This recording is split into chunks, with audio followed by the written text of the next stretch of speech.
Hi guys, good morning. So ayan, binibigyan ko ng time ang ating mga succulents ngayon.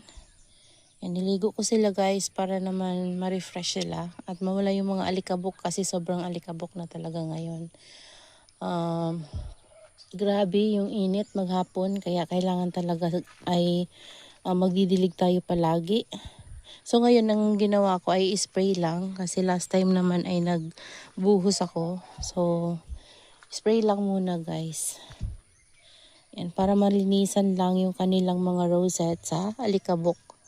Nakakatulong din yun guys sa ating mga succulents, yung liliguan natin sila para matanggal yung mga dumi sa kanilang leaves.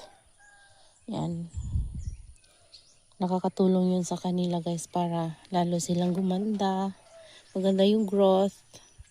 Di sila guys madungis. Tingnan nyo, may mga ganito oh. Nagsunog kasi dito ng ano ba tawag nun? Dagami. Dagami yung tawag sa amin. Ewan ko sa inyo guys. Yung ano ng palay. Yung pinag-anuhan ng palay. Kinuhanan.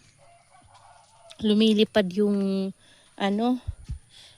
mga nasunog na katawan. So ayan. Ang ganda na ng natin guys. Mga Murasaki and peach snow.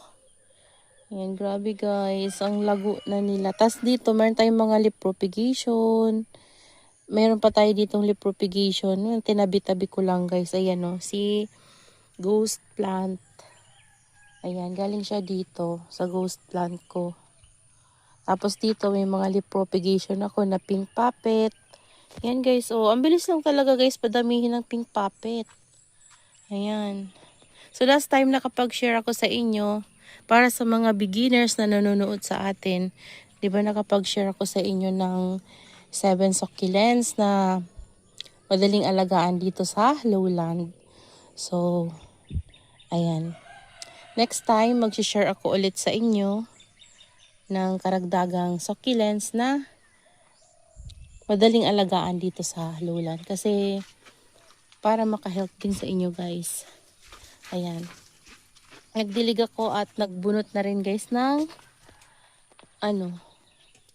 mga damo-damo. So marami pa dito. Ito na pala guys yung kinat ko, si amak.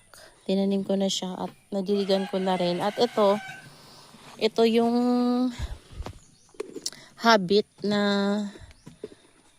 sa katabi ni Lawi. So sobrang laki na niya. Tinanggal ko na kasi yung Lawi ko guys ay nagda-dry yung sa side na naiipit niya. Kasi malaki na nga siya. So parang natatabingi yung Lawi ko. Nagda-dry yung leaves. So, tinanggal ko na siya at tinransfer ko dito para may sarili na siyang pot. Ayan o. Malaki na kasi guys. Ang liit lang yan nung nabuhay siya doon. Siniksik ko to dun guys. Grabe yung liit lang nito. Parang ganito kaliit. Basta maliit lang talaga siya. Hanggang sa lumaki na lang siya guys. At naging lush. So, ito yung Lawi ko guys, oh, ayan oh. Dito na siya na side, ayan oh, mayroon pa nga mga natanggal na leaves. Ayan, naiwan dyan. O, tingnan nyo, nagkaroon ng yung Lawi. Dito na side, kumunti yung leaves niya. Nilinisan ko na rin yung Lawi para, maayos naman yung sa ilalim niya. Maganda yung air circulation. So, tanggalin ko to. Ayan.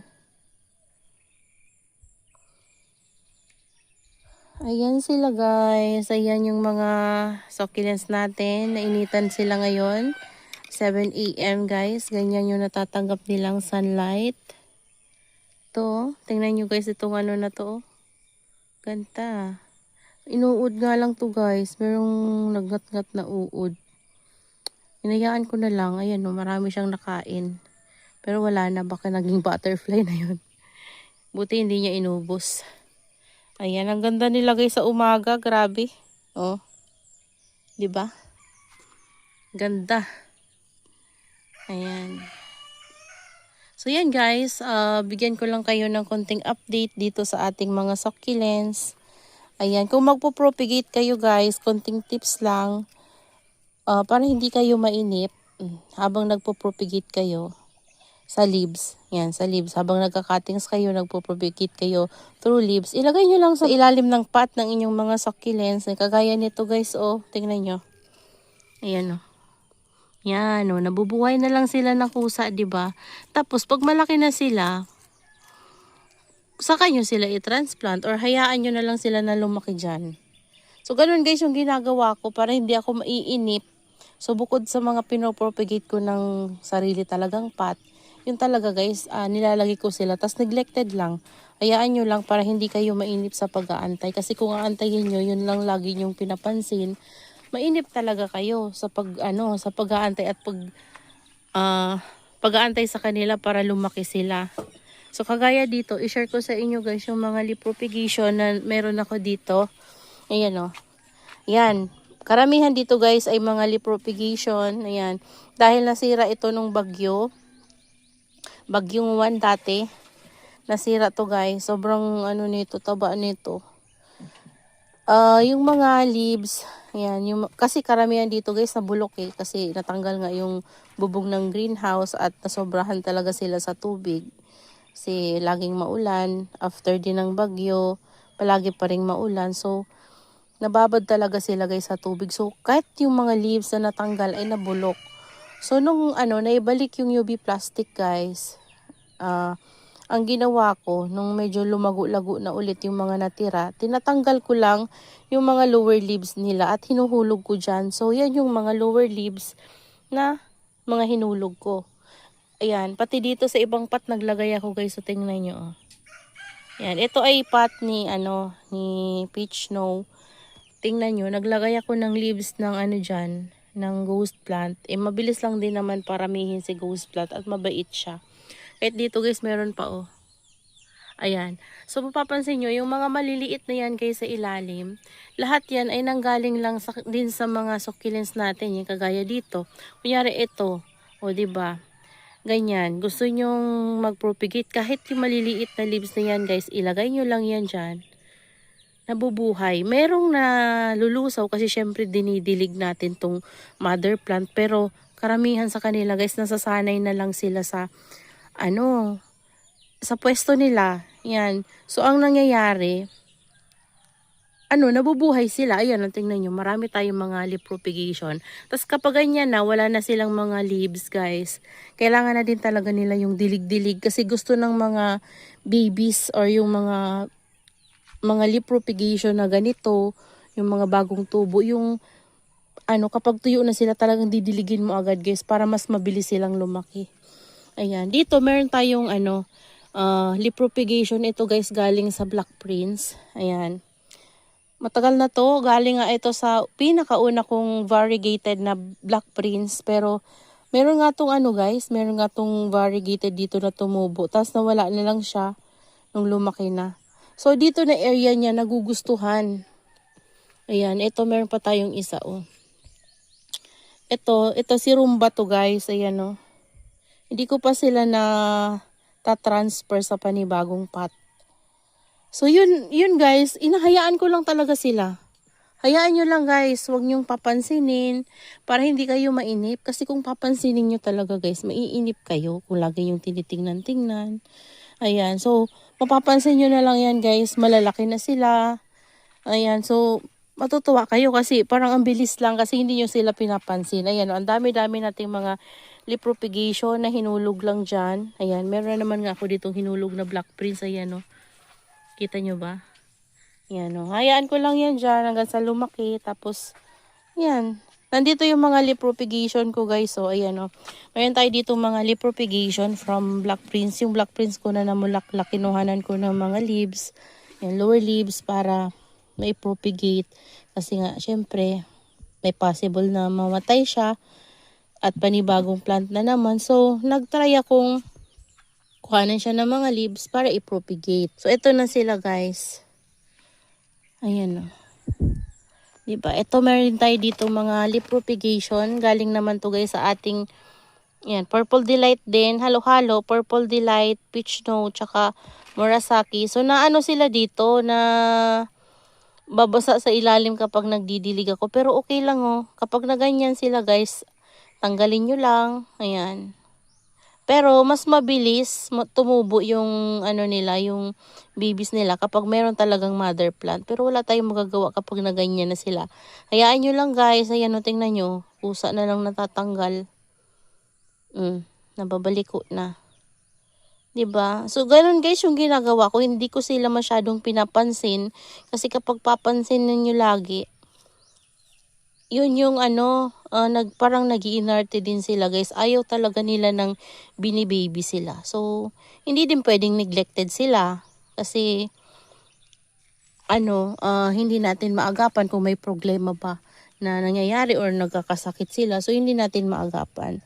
Ang gagawin lang natin kapag tinanim natin sila or na-propagate natin sila, ganyan. Hayaan nyo lang guys. Tingnan nyo lang minsan para hindi kayo mainip sa paghahantay sa kanila. Ayan, meron na naman tayo ditong bagong propagation. Ito ay na yung leaves niya tuloy.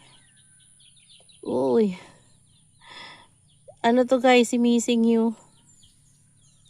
Ayan panibagong leaf propagation ko to. Tapos dito guys, ang dami Ayan. So last time napakita ko sa inyo yung mga leaf propagation ko na malaki-laki na. So ito guys, yung mga variegated naman to na Purple Delight at nilagyan ko siya ng Lovely Rose na leaves. Ayan. So ganyan lang guys, hayaan nyo lang, ilagay nyo lang, hayaan nyo lang. Ito nga meron din Sharon. Ayan. Tapos ito, meron pa dito, yan mga leaf propagation. Ito galing din to sa leaf propagation ng Black Prince. So marami tayo guys mga iniiwan-iwan lang dyan ng mga leaf propagation sa mga pot. Nabubuhay na lang yan sila guys. Ito bigyan ko kayo ng update doon sa Purple Delight natin na leaf propagation. Ito siya guys malalaki na, dinadamo na nga. So, ganyan sila guys. Kapag hayaan nyo lang, nagtatribe sila. Basta kapag tuyo na, didiligin nyo para lalaki sila. Kasi kapag hindi nyo yan didiligin, nadidehydrate sila. So, lalo silang lumiliit. Kailangan didiligin nyo para mas mabilis silang lumaki. Gusto nila yung nakakainom sila ng water. Hindi yung babad na babad sa water guys. Kasi magrarat naman sila noon. Basta kapag natuyo, didiligin nyo para lumaki sila. Ayan, kagaya nito guys, hindi ko to inuuhaw. Kapag natuyo siya, binubuhusan ko siya. Kapag tuyo na ulit, bubuhusan ko ulit. So, ganun lang guys yung gagawin nyo para hindi kayo mainip sa pag-aantay. Ayan. And sa pag-aalaga talaga guys ng succulents at pag lily propagation, patience talaga guys yung kailangan. And dito, i-share ko lang din sa inyo guys. Ay, ano ko na. Sorry.